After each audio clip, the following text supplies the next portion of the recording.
Shalom Aleihim, Bapak Ibu dan saudara-saudara sekalian yang dikasihi oleh Tuhan Yesus. Apa kabar? Saya percaya semua dalam keadaan baik dalam pemeliharaan Tuhan kita Yesus Kristus. Selamat berjumpa di dalam acara renungan pertengahan minggu yang sebentar lagi akan saya sampaikan. Namun sebelumnya saya mengajak semua kita akan tunduk kepala berdoa sejenak kepada Tuhan. Bapa Allah kami di dalam surga, dalam nama Tuhan Yesus, terima kasih kami masih dianugerahi kesempatan untuk mendengar kebenaran firman-Mu. Urapan Roh Kudus bagi semua yang mendengarkan dan kepada hamba-Mu yang memberitakan. Biar semua kami dikuatkan oleh kebenaran firman Allah. Terima kasih. Di dalam nama Tuhan Yesus Kristus kami berdoa dan bersyukur. Haleluya. Amin. Selamat berjumpa kembali di dalam renungan pertengahan minggu kita. Dan di kesempatan yang baik ini, renungan firman Tuhan saya beri tema cara berdoa yang benar. Jadi cara berdoa yang benar, tentu doa yang benar itu doa yang diajarkan Tuhan kita Yesus Kristus sendiri. Kan saya bacakan yang menjadi landasan renungan pada kesempatan ini, Matius pasal yang ke-6, Matius pasal yang ke-6 ayat yang ke-9 hingga ayat yang ke-13. Demikian saya bacakan firman Tuhan. Karena itu berdoalah demikian. Bapa kami yang di sorga, dikuduskanlah namamu. Datanglah kerajaanmu. Jadilah kehendakmu di bumi seperti di sorga. Berikanlah kami pada hari ini makanan kami yang secukupnya, dan ampunilah kami akan kesalahan kami, seperti kami juga mengampuni orang yang bersalah kepada kami, dan janganlah membawa kami ke dalam pencobaan, tetapi lepaskanlah kami daripada yang jahat. Karena Engkaulah yang empunya kerajaan dan kuasa dan kemuliaan sampai selama-lamanya. Amin. Demikian pembacaan firman Tuhan pada kesempatan ini. Saudara yang dikasihi oleh Tuhan Yesus Kristus, ya, tidak ada bangsa yang lebih mengutamakan doa, yang menghargai doa lebih daripada bangsa Yahudi. Tidak ada satu agama di dunia ini yang memiliki pola doa yang begitu sangat dijunjung tinggi seperti bangsa Yahudi. Jadi bangsa Israel adalah bangsa yang benar-benar sangat menghargai akan doa. Doa adalah hal yang benar-benar sangat penting bagi umat Yahudi. Keluarga-keluarga Yahudi secara sistematis mengadakan doa keluarga. Jadi begitu tertibnya, begitu disiplinnya keluarga-keluarga Yahudi ini untuk mengadakan doa. Ini tentu hal yang baik, ya. Hal yang sangat indah.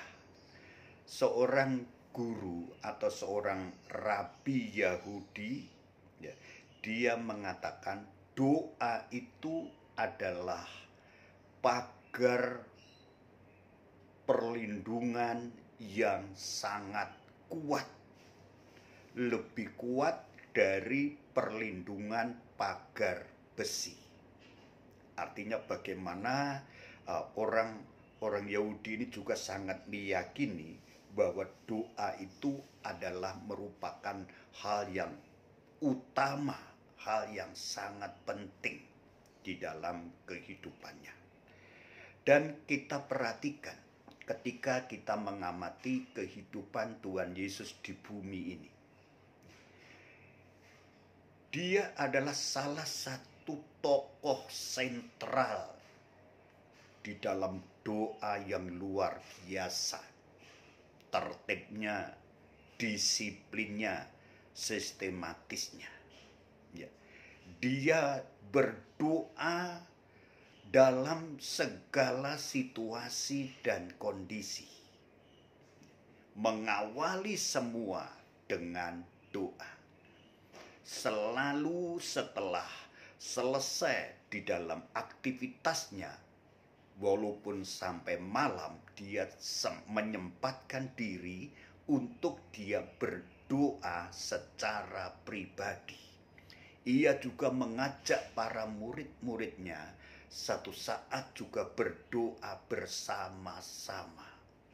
Dalam setiap hal, Tuhan selalu mengawali dengan doa dan mengisi meneruskan dengan doa, dan pada akhirnya di atas kayu salib pun Tuhan juga sebelum menghembuskan nafas terakhir, dia juga doa mohonkan pengampunan bagi manusia.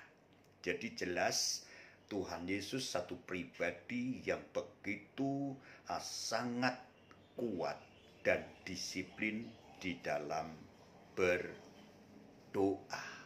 Nah, di sini kita melihat di dalam konteks pembacaan kita tadi, ini adalah ajaran doa dari Tuhan Yesus. Ya. Hal yang pertama yang perlu kita perhatikan bagaimana Tuhan mengajar ya di dalam doa, bagaimana doa yang benar itu harus dilakukan oleh murid-muridnya. Kita memperhatikan yang pertama adalah doa di dalam kehidupan Kristen itu berbicara relasi antara Allah dan kita.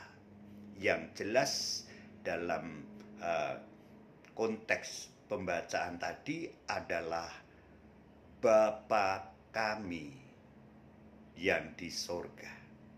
Artinya di sini ada satu relasi antara Bapa dan kita anaknya. Hubungan antara Bapa dan anak.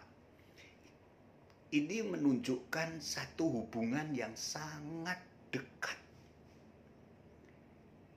Ini hubungan yang begitu akrab, ya.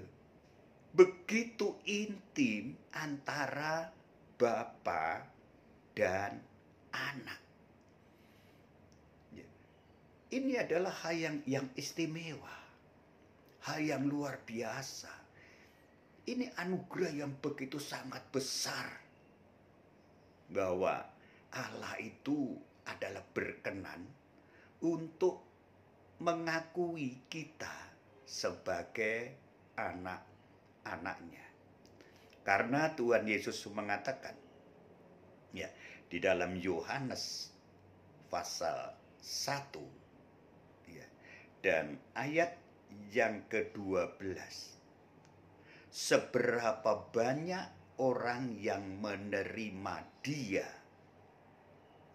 diberi kuasa menjadi anak Allah. Menerima Kristus dalam kehidupan kita, menjadi Tuhan juru selamat kita.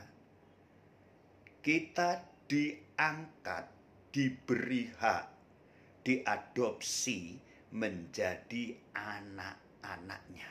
Nah, itu sebabnya kita memanggil Bapa kami yang di sorga.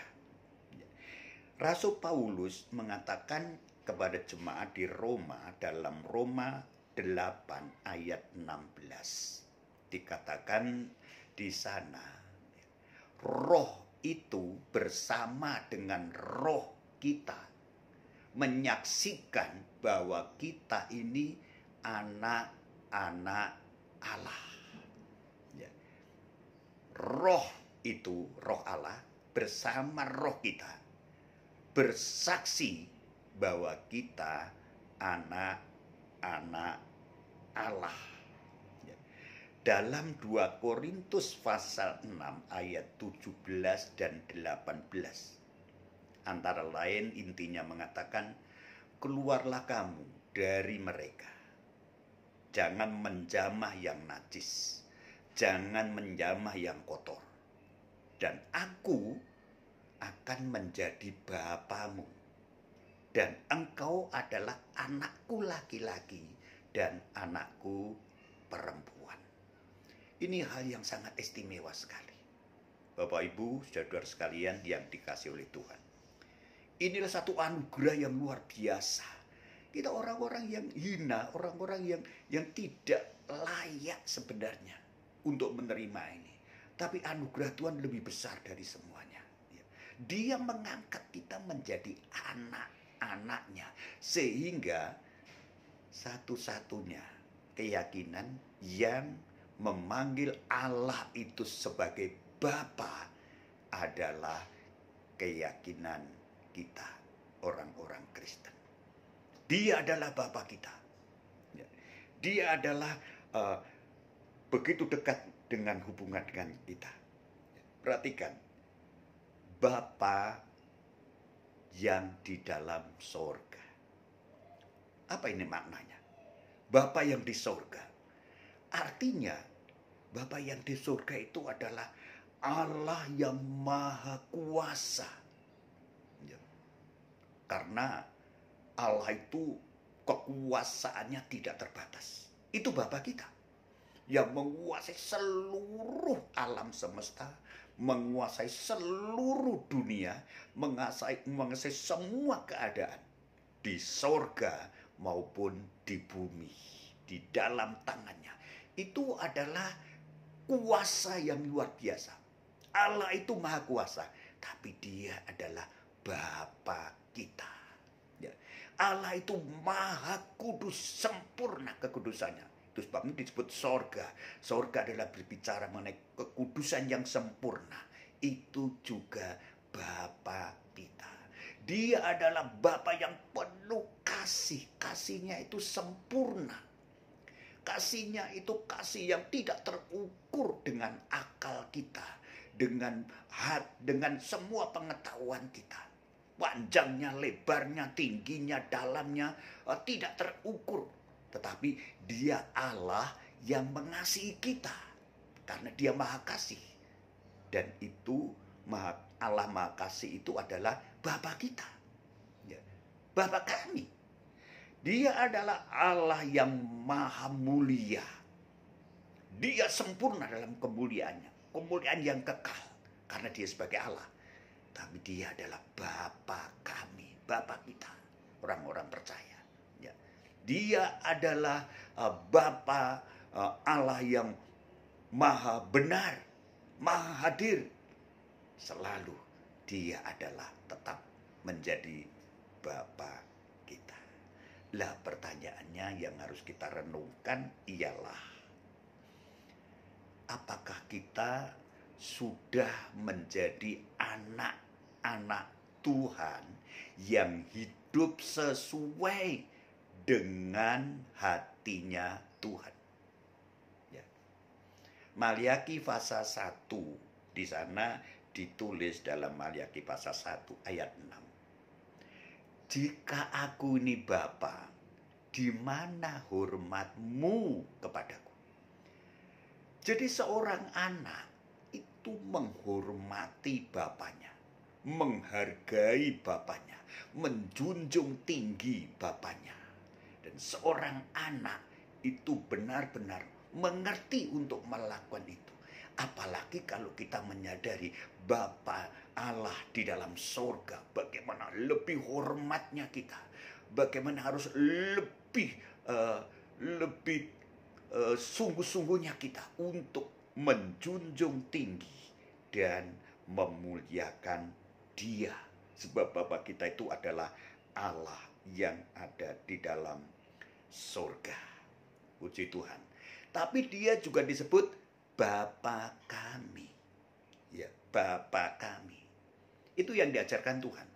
Tuhan tidak mengajarkan Bapakku, Allahku, ya. Kemudian Tuhanku, ya. Kemudian untukku, bagiku. Tidak. Tapi Tuhan mengajarkan Bapa kami. Artinya apa? Kekristenan ini adalah kekristenan yang tidak egoisme. Yang tidak ada hidup mementingkan diri sendiri, egoisme. Tidak. Tetapi kami, artinya ya, Tuhan itu, Bapa itu tuh Bapa kita.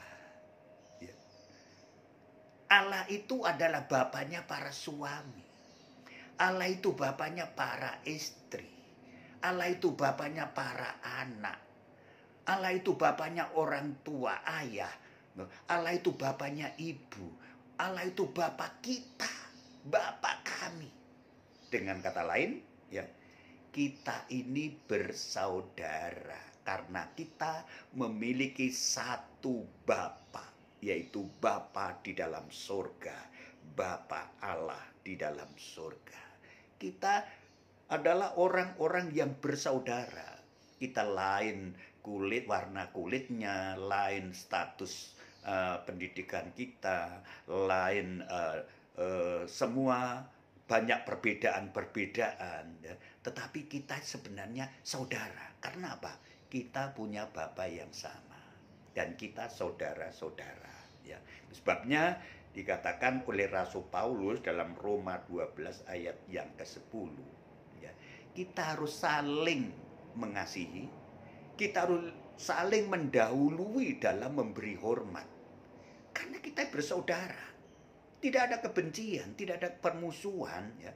Kita itu saudara. Harus saling memperhatikan, saling kita mendoakan, saling menasihati, saling memberi, dan saling memperdulikan. Itu hakikat persaudaraan. Saling membagi. Ya. Kita adalah saudara. Itu sebabnya hukum yang kedua, hukum yang besar itu dalam Markus pasal yang ke-12 ayat 31 dikatakan, kasihilah sesamamu manusia seperti dirimu sendiri. Ini adalah perintah yang langsung dari mulutnya Tuhan Yesus. Ya. Mengapa? Manusia adalah saudara kita. Kita punya relasi dengan sesama kita. Jangan hanya mengasihi diri sendiri, tetapi marilah kita mengasihi orang lain. Sebab dia adalah saudara kita. Keluarga itu adalah saudara kita. Dan kita sadari ini. Bapa kami. Ya. Puji Tuhan. Itu yang pertama. Ya. Jadi yang pertama adalah berbicara hubungan kita dengan Allah adalah dikatakan seperti hubungan seorang anak dengan bapaknya. Yang paling penting, mari kita menjadi anak-anak Tuhan yang sejati, yang berteladan penuh kepada kehidupan Bapa kita di surga. Yang kita harus mewarisi perangai, karakter, kepribadian daripada Tuhan kita Yesus Kristus sesuai dengan ajaran firman-Nya. Itu bagian pertama. Kemudian bagian yang kedua berbicara dari dasar doa. Ya, yang mendasari doa. Apa yang perlu kita doakan lebih dahulu? Perhatikan di sini. Pada Matius pasal yang ke-6 ayat yang ke-10 tadi berbicara di sini adalah dikuduskanlah namamu, datanglah kerajaanmu, jadilah kehendakmu. Jadi dalam doa yang benar, landasan yang pertama, landasan yang harus kita bangun, mendahulukan Tuhan. Ya, memuliakan Tuhan, menyembah Tuhan, memuji Tuhan dengan ucapan yang diajarkan Tuhan Yesus, dikuduskanlah namamu, datanglah kerajaanmu, jadilah kehendakmu. Ketiga hal ini adalah diperuntukkan kepada Allah. Sebelum kita minta sesuatu, sebelum kita berpikir untuk kepentingan kita, sebelum kita menyampaikan sesuatu apa yang menjadi kebutuhan kita, yang pertama adalah secara vertikal dulu. Tuhan dipermuliakan. Itu doa kita, kerinduan kita. Ya. Kehendakmu yang jadi, itu adalah permohonan kita. Datanglah kerajaanmu, kebesaranmu. Jadi semua diperuntukkan Tuhan dulu. Tuhan yang pertama, Tuhan yang utama, dan Tuhan tidak hanya satu-satunya, tapi Tuhan adalah Dia saja yang kita muliakan. Haleluya. Ini yang pertama, yang mendasari doa kita. Kerinduan kita adalah Allah dipermuliakan. Itu permohonan kita tiap hari. Ya, supaya setiap mulut itu memuliakan Tuhan. Setiap pribadi itu benar-benar mengagungkan Tuhan. Dan dia menyembah kepada Tuhan. Dan benar-benar hidup kekristenan kita tuh menempatkan Tuhan di atas semuanya. Memposisikan Tuhan terdepan dari semua yang ada pada kita. Dari semua kegiatan hidup kita. Itu yang pertama. Kemudian yang kedua, ya, baru berbicara dari hal berikanlah kami makanan kami, ampunilah kami, ya, lepaskan kami dari yang jahat. Yang kedua, baru kepentingan kita. Apa kepentingan kita? Yang pertama disebutkan tadi, beri makanan kami. Ya, beri makanan kami. Ini tentu bicara makanan yang menjadi kebutuhan kita secara jasmani. Itu sebabnya kita memperhatikan ketika Tuhan Yesus di bumi ini tidak hanya memberitakan firman, ya, tidak hanya memberi makanan rohani, tapi juga memberkati mereka untuk bisa makan sampai kenyang.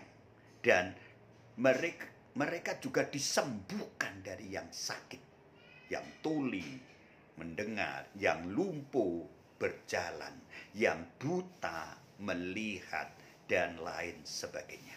Jadi Tuhan itu memelihara dalam hidup kita itu tidak hanya rohani kita, tapi jasmani kita. Sehingga tubuh kita terpelihara, jiwa kita terpelihara, roh kita juga terpelihara. Ya. Beri makanan kami. Ya. Kemudian hal yang kedua, ya, permohonan untuk kita itu juga disampaikan di sini adalah, ya, ampunilah kami. Kami ampunilah Tuhan. Ya, ini kebutuhan. Kita membutuhkan pengampunan dari Tuhan.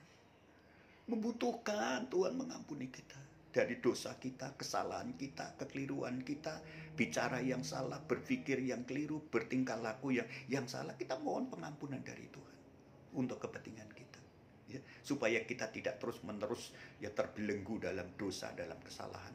Kita memperoleh pengampunan, dan darah Kristus itu akan menyucikan kita dari segala dosa, dari semua kejahatan. Pengampunan. Ya. Yang ketiga, lepaskan kami dari si jahat. Seringkali hidup ini terbelenggu dengan pikiran yang jahat, dengan hati yang jahat, dengan perkataan yang jahat, dengan perbuatan kebiasaan yang jahat. Kita mohon Tuhan, lepaskan kami dari si jahat ini. Sehingga hidup kita, pikiran kita merenungkan firman Allah, hati kita sangat rindu mengasihi Tuhan, dan tingkah laku perbuatan kita adalah mencerminkan satu kehidupan orang-orang yang taat kepada Tuhan. Dan inilah permohonan doa yang benar. Doa yang benar adalah doa yang mengutamakan Tuhan, supaya terus dipermuliakan, disembah, dipuji, diagungkan. Baru yang kedua adalah doa untuk kepentingan kita pribadi. Kalau kita mengutamakan Tuhan, percayalah, bukan hanya dia memang layak harus diutamakan dalam segala hal, tapi percayalah, Allah juga akan sangat memperhatikan dan memperdulikan kita. Beban hidup kita, masalah kita, ya, semua apa yang ada pada kita, Allah Maha tahu dan selalu mengingat kepada kita. Tuhan memberkati kita semua, khususnya jemaat GBBS Philadelphia Waki. Dalam nama Tuhan Yesus, inilah renungan yang saya sampaikan, kita tunduk ke Bapa. Terima kasih Tuhan, biarlah kebenaran firman-Mu menjadikan kekuatan bagi kami semua dan membawa terang dalam setiap kehidupan kami. Sehingga hidup kami ini hanya bertujuan untuk memuliakan Tuhan lebih dari semuanya. Tidak memuliakan diri kami sendiri. Biarlah kehidupan kami benar menyembah Tuhan. Tidak kami Tuhan mendorong Tuhan untuk kami dicukupi semuanya. Tapi Allah pasti memelihara kami. Karena Engkau adalah Tuhan sebagai Bapa kami. Dan kami adalah anak-Mu. Ajar kami setiap hari doa yang benar, hidup yang benar, pikiran yang benar, tingkah laku yang benar. Berkati semua jemaat GBBS Philadelphia Waki dalam lindungan Tuhan, sehat, kuat, damai sejahtera, dan keberkatan. Kami berdoa dan mengucap syukur dalam nama Tuhan Yesus Kristus. Haleluya. Amin.